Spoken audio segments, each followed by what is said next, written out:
guys, I'm Stephanie Chic and I am here today in my living room. Kind of have like this pillow setup going, so I thought I'd leave it and film some YouTube videos from here because I thought that'd be fun. As always, I am filming with my iPhone 7S, so the quality is never as good as the bigger YouTubers, I guess. It's very basic setup here. It's basically camera, point, and film. So today's topic, I'm coming at you guys with life path help. Now, obviously, I am currently rediscovering my life path. So this advice doesn't come from such a place that's more like, you should do this, and these are the tools, and this is how you should be thinking about finding your life path. It's more from the point of view of, I'm going through this.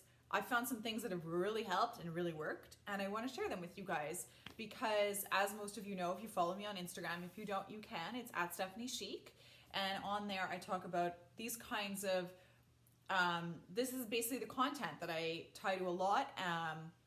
It's always around the 5 chic values, which are happiness, community, positivity and happiness, sorry. Community, routine, authenticity, and gratitude.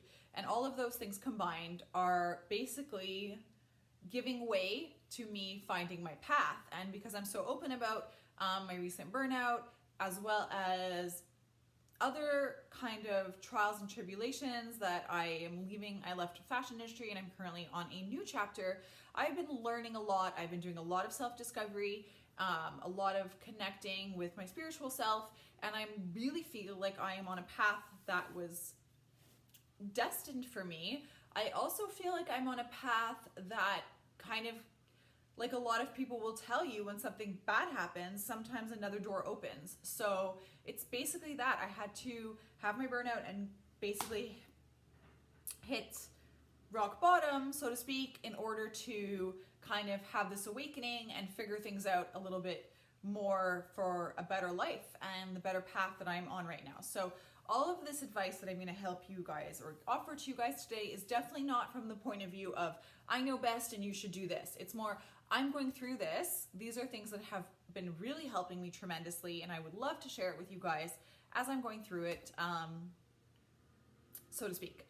So I'm just going to grab a sip of my juice. I'm drinking my favorite Rejuice lemonade. Rejuice is a Montreal brand. This is their lemonade.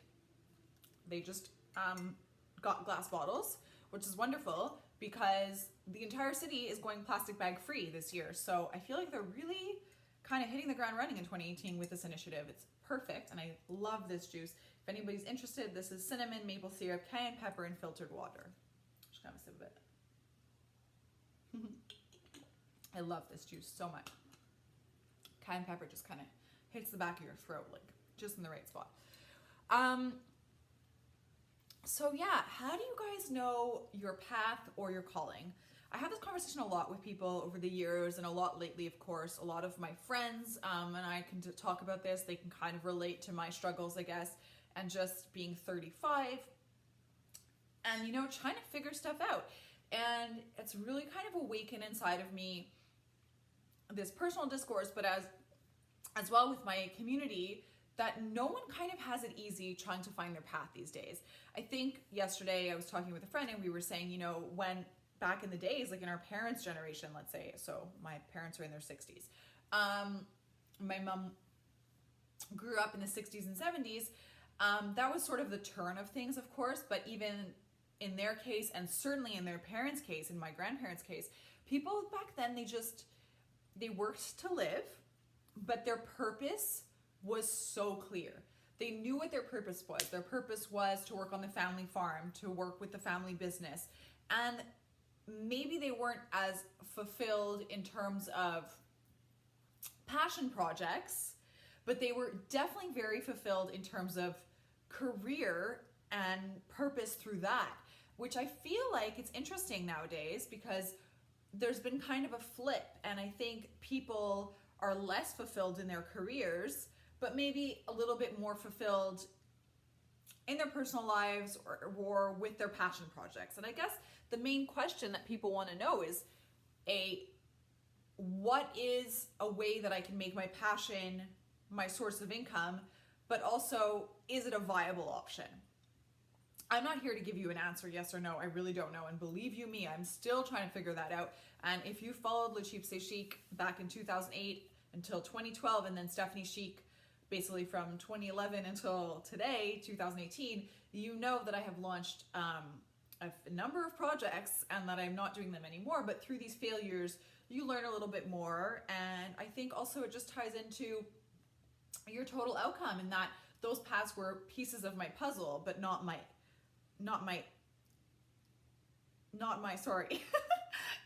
exceptional path, or not my purpose. And even just in developing the 5 chic core values and the blueprint for living a chic life, prior to this, prior to my burnout, my content was a lot more fashion.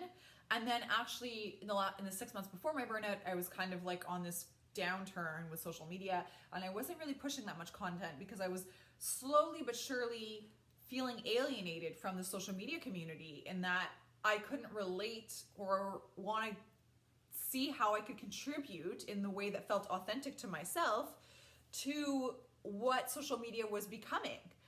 And then I was segueing into working out and spinning, and I had started to talk a little bit more about that in early 2017. And then by the summer of 2017, I wasn't doing social media anymore.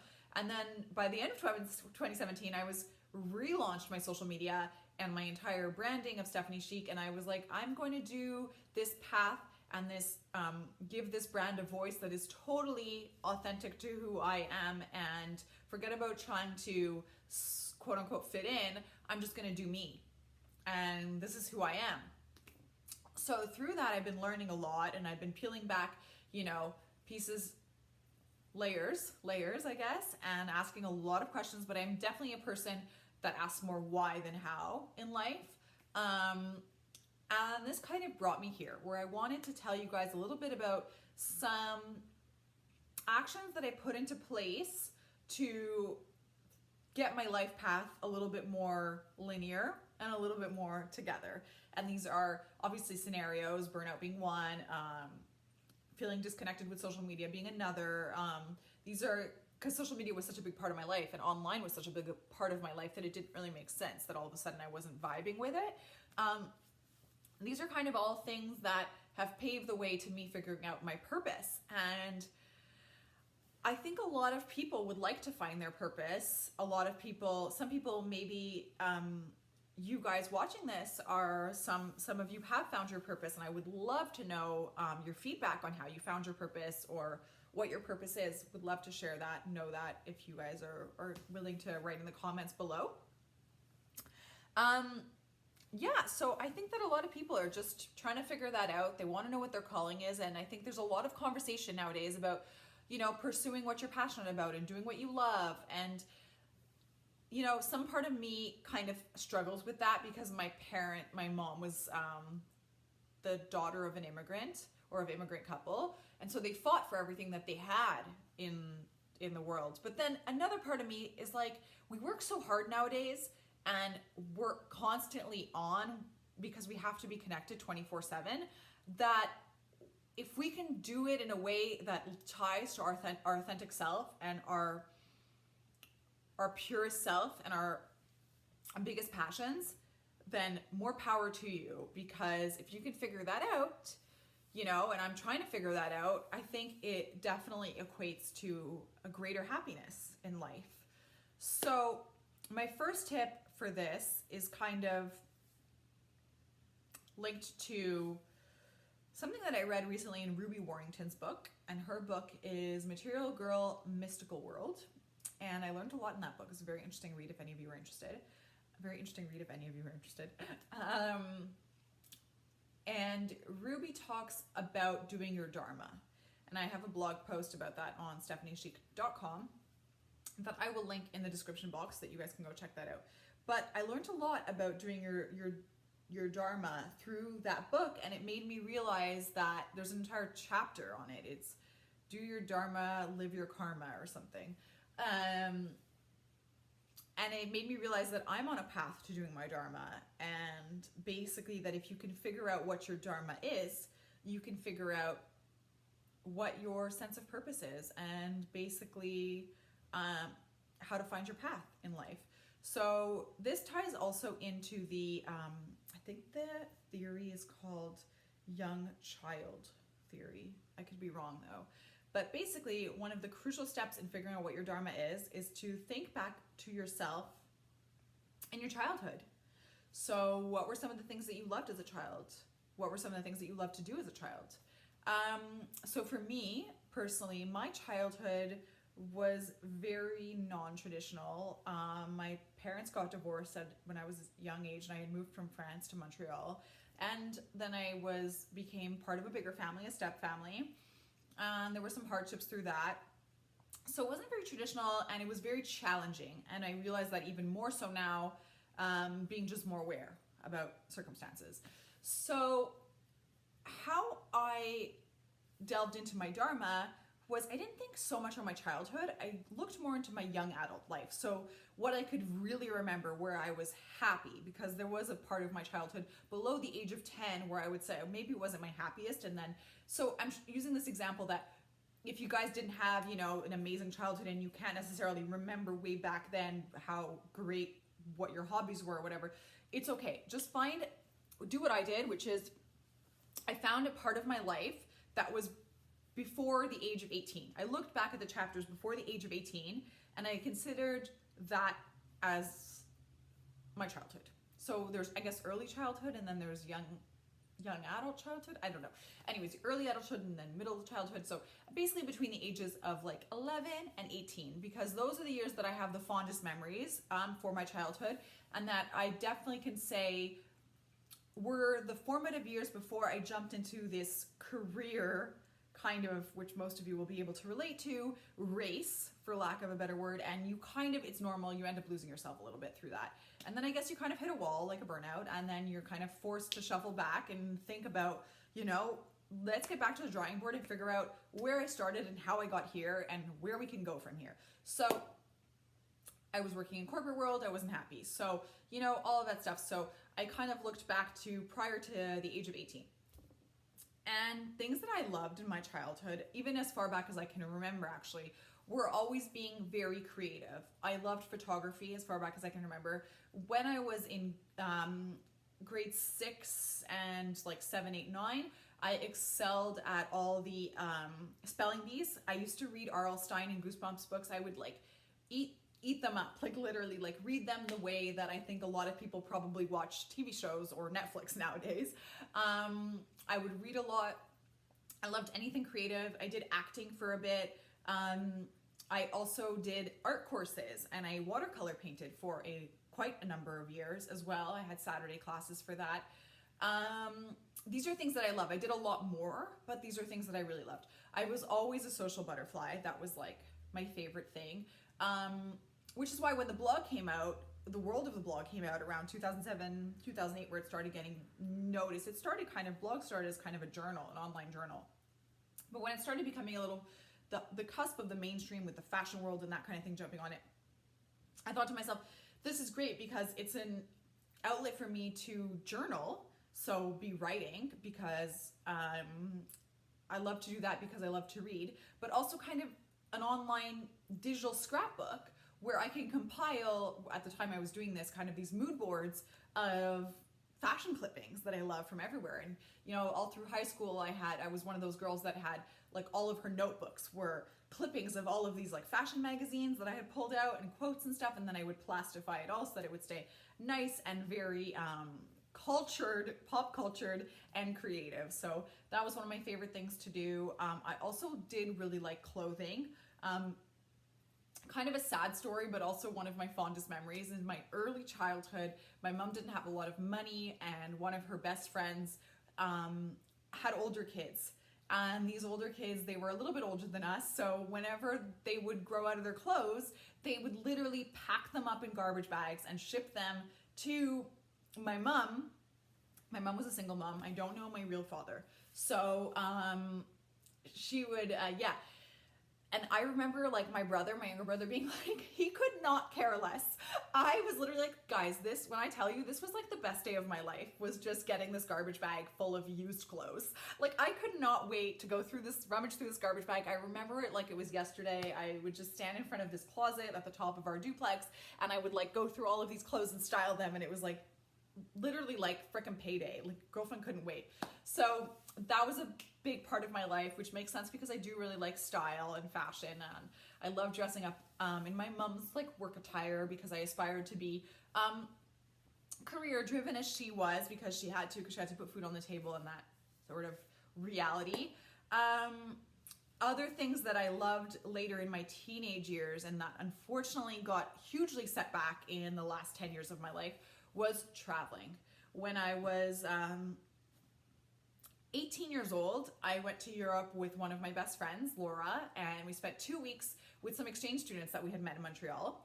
And then when I was 22 years old, I backpacked alone the South Pacific. So I flew to New Zealand, spent some time in Australia, and I met friends and we spent a little stint, I think it was 2 weeks in Fiji.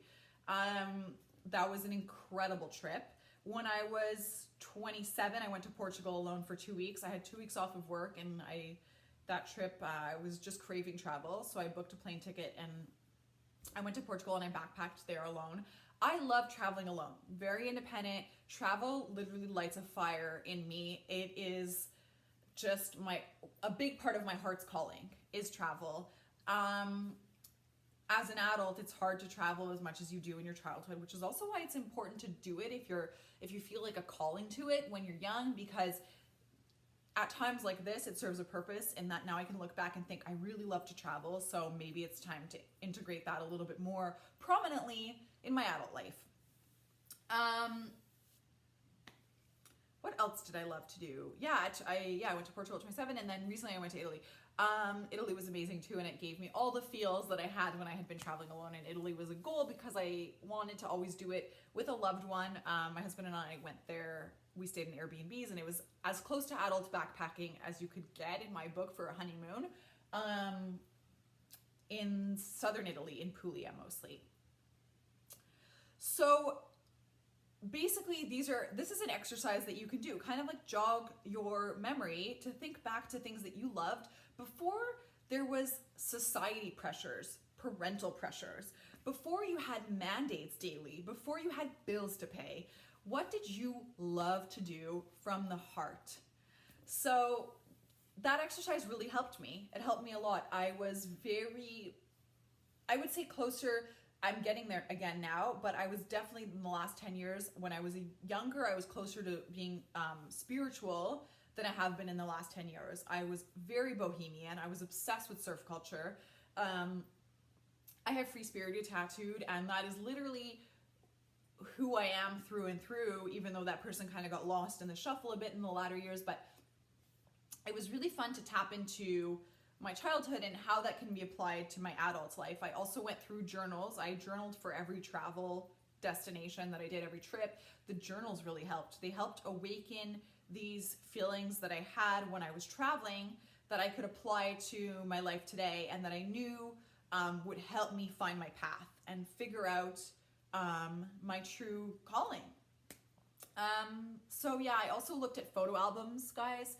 Check out some old pictures, try and think back to who you were in those pictures and what you loved at that time in those pictures. Photo albums really helped. I'm sure if you're younger maybe and listening to this, you're probably like, I don't have any photo albums. But I mean, maybe you do actually, because in the 90s parents still had pictures, like we were printing pictures.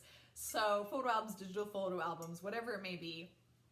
Look back at pictures to jog your memory a little bit. But yeah, basically just awaken your inner child to figure out what you want to be doing as an adult and what your true passion is and what you will love doing as an adult because you loved it so much as a child. In this theory, your childhood passions and who you were as a child are basically a summary or a glimpse at who you are as a person. Because this person you were as a child or in your youth is a completely raw, true to spirit version of who you are. So that exercise really helped me figure things out. It helped me reconnect with my spirituality. It helped me reconnect with my free-spirited self. It helped me connect with who I am as a person and form those core 5 chic values. It really paved the way for Stephanie Chic, where she's headed now. So do your Dharma. Figure that out. Read the link below that is in the description box. Sorry, you guys will be able to maybe see concrete pointers as well in that blog post on how you can do your Dharma and connect with your truest self. After, what you can do is, from thinking about what your Dharma was, is to actually concretely write down what you think doing your Dharma is, and to use those intentions to manifest your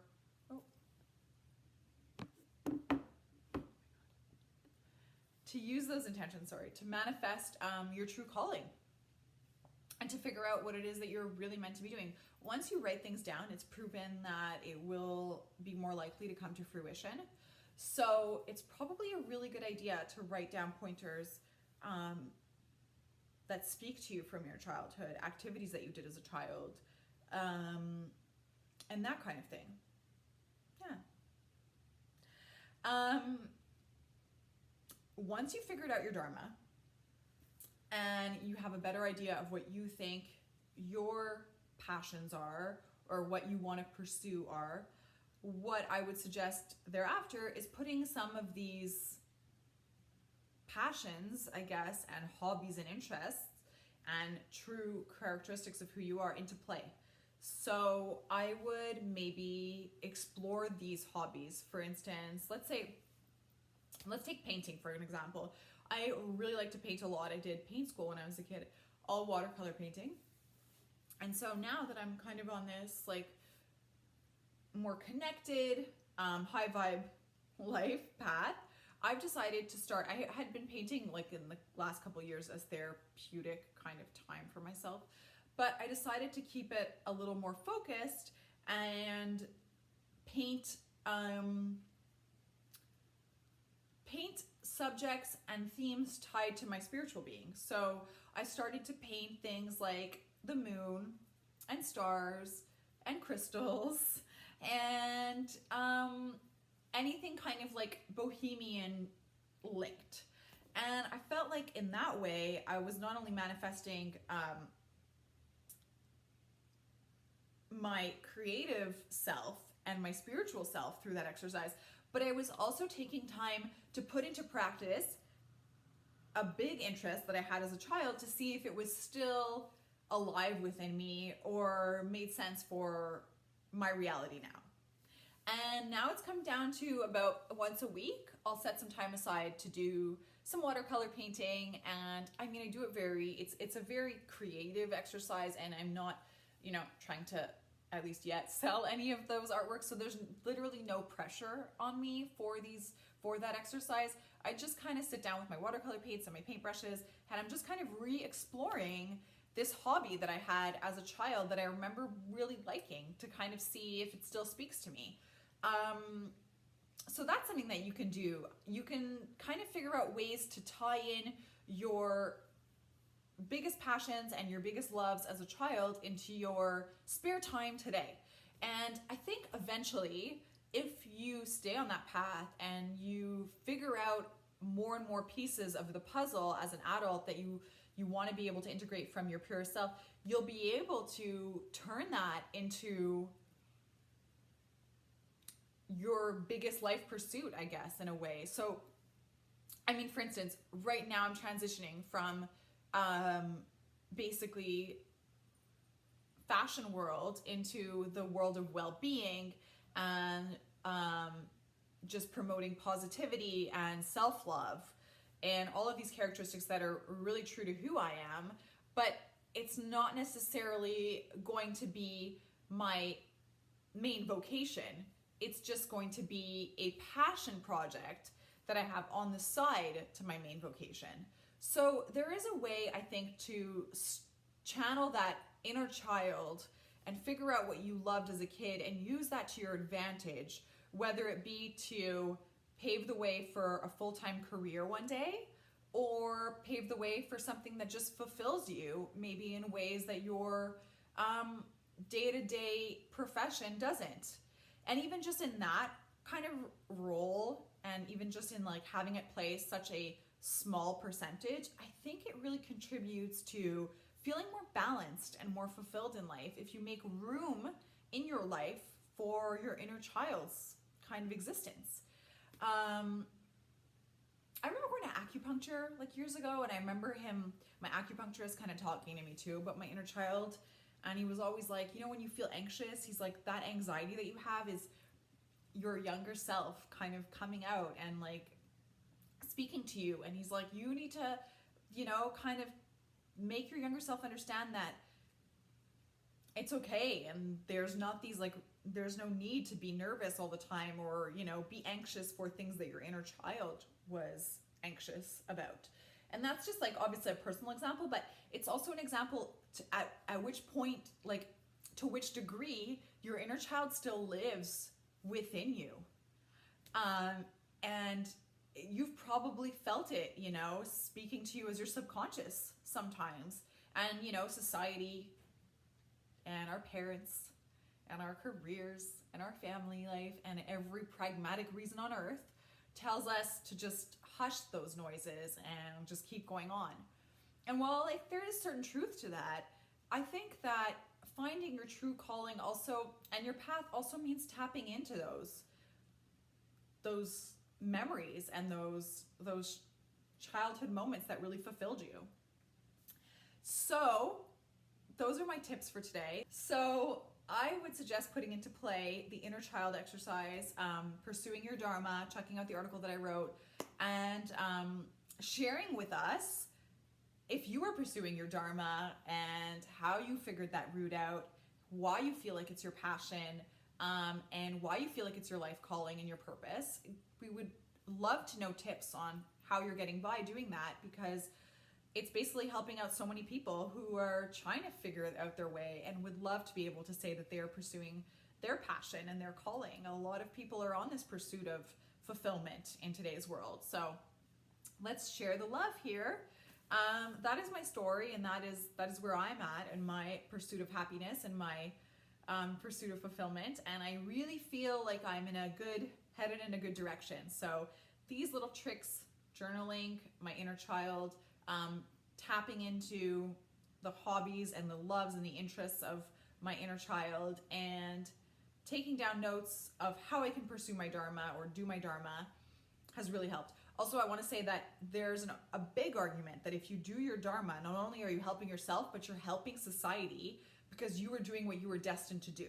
And that when you do what you're destined to do, you're not the only one that benefits from it. Everyone around you benefits from it, because the universe kind of aligns to support you in your path of excellence.